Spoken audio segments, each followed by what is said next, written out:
Hello, good afternoon, Andy Brockman. It's a pleasure as ever to have you here at Archaeo Soup Towers. Afternoon, Mark. Great to join you. Now, in recent days, many people, certainly in Britain, will have been aware of the furore surrounding Maria Miller, a government minister who was forced to resign in slightly ignominious circumstances. If people aren't fully aware of those circumstances, it's just very briefly, it's basically to do with expenses and potential misuse of those expenses. But anyway, what many people won't know is that her position in government was actually very closely linked to archaeology and heritage interests. Ostensibly, she was a champion, or should have been a champion for culture, and part of her job was making that argument for heritage and archaeology. Now, because of that, we're both fairly eager to just take a look at her successor, Mr. Sajid Javid. Now, I believe that you've been doing a little bit of an analysis, actually, of what it means, his appointment to this position. Is there anything that you that you've learned about Mr. Javid, which you think could be of particular interest to archaeologists? I think the important thing about Sajid Javid is that, first of all, he's a very interesting character. He's a British-born Muslim by heritage and Pakistani by heritage, but educated in England, and he had a pretty significant career in commercial banking with Chase Manhattan and latterly with Deutsche Bank. Became a very senior executive, and then in the 2010 general election he stood for the British Conservative Party in the British Midlands constituency called Bromsgrove, which he won. And since coming in really as a junior Member of Parliament at the most recent election, he's had a pretty meteoric career.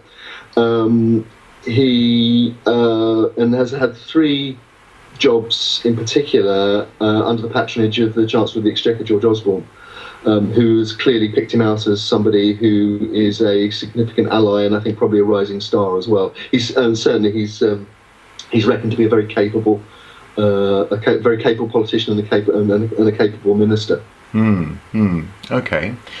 Now, this link with George Osborne is potentially quite an interesting one, because I certainly recall a couple of years ago now, but nonetheless a very significant government policy was to say that they were unashamedly pro-growth. The implication being that they were going to try and make it easier for developers to get their developments built, and if that meant oiling the wheels so that heritage wasn't quite so protected as it has been in the past, then so be it.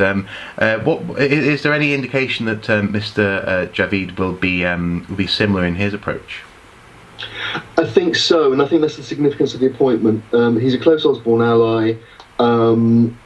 There's a particular instance in the City of London where English Heritage recommended that the Broad Street building, a very famous 1980s building, was listed Grade 2 as being of major significance.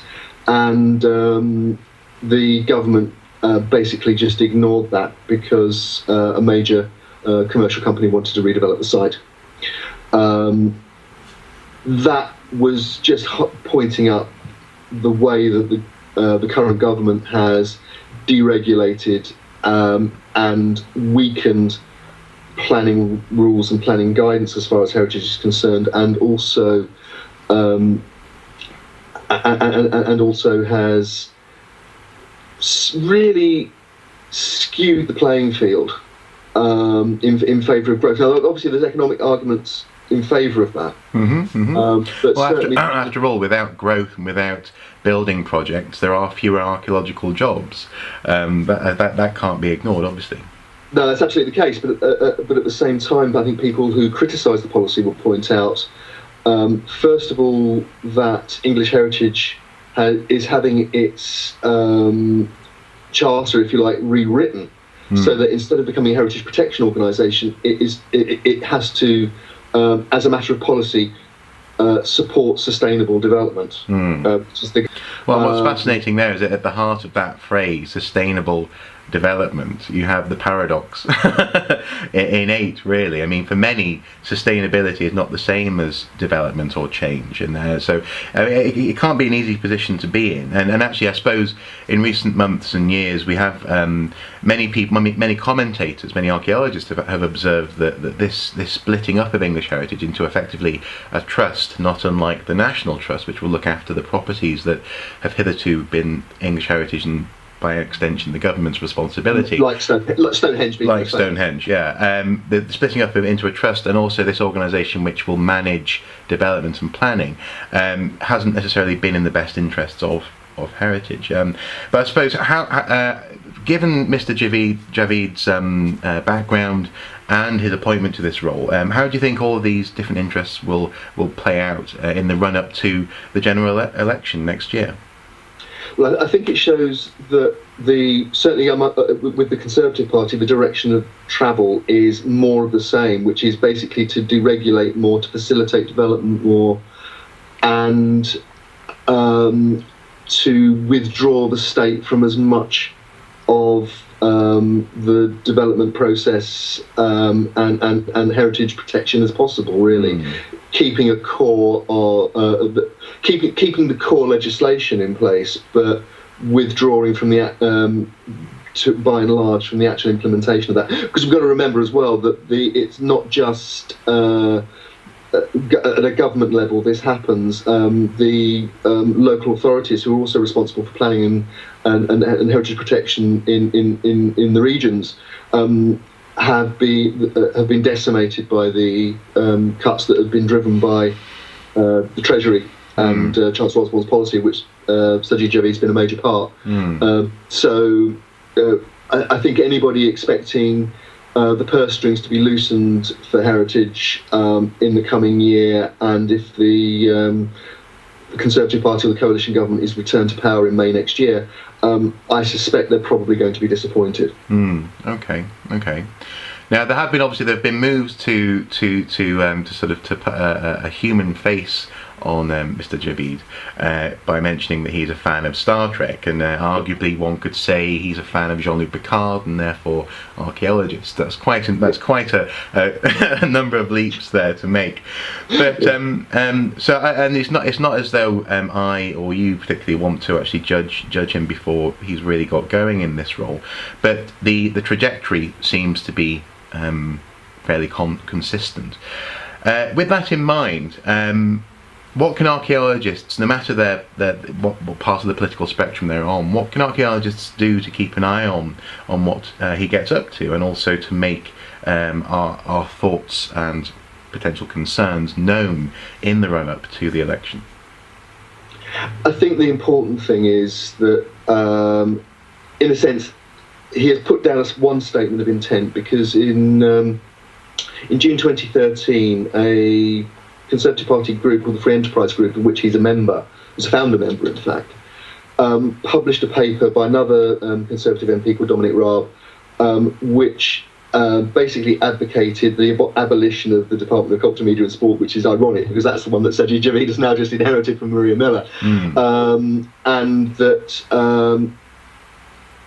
basically, I'm quoting here from the paper, certain aspects of heritage should be retained and hived off to other departments, including the Treasury, the Department of Education, and a new Department of Transport and Communications.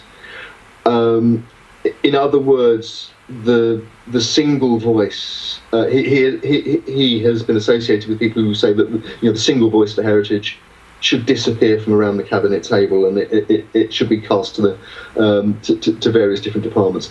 I think if the simple message in all this is that if archaeologists want to have any influence with how government responds to the heritage sector, then they have to engage with the political process and seem to engage with the political process, because in politics, so much of politics is about lobbying, influence, being seen to care. And a policy area is seen to be important in terms of attracting A, votes, and B, good or bad publicity. You accent the things that give you good publicity, you try and steer away from the things that will give you bad publicity. So archaeologists need to be absolutely part of that process, whichever political party they support. Yeah. Because otherwise, or none actually, all those or none of the above. Because in the end, archaeology is a part of the real world, and if we don't engage with that real world, then the real world will pass us by. Okay. Well, it just very briefly, it's very interesting actually that you mentioned the hiving off of that sort of heritage voice, in part to a voice which would be linked with transport. Obviously, we've got the HS2 development ongoing, and it's going to be interesting to see how, I suppose, Mr. Javid handles this, because you've got a socio-political element there, but not many people are really touching on the heritage element. I mean, there've been a couple of, I think, battlefield protests linked with the route of HS2, but yeah, I think that's definitely one to keep an eye on. I think we're in for a potentially very interesting and very significant year running up to the election, because, as you say, HS2 is a major test of the heritage and environmental sector, in terms of how it engages with government and with local people as well, because you're dealing with something there which has significant heritage impacts, but also significant local impacts, and it goes through a lot of quite sensitive political constituencies. So there's going to be some very interesting calculations going on, and I think, as I said before, the heritage sector needs to be absolutely involved with those decisions. Okay, so I believe that you've got a detailed analysis coming up soon, I think, for Heritage Daily, and so I'll make sure to flag that up in an Archaeoscoop video in the future. But on this, as always, thank you so much for your time, Andy. Thank you. Thanks. Hope we'll talk again soon. Bye bye. Bye bye.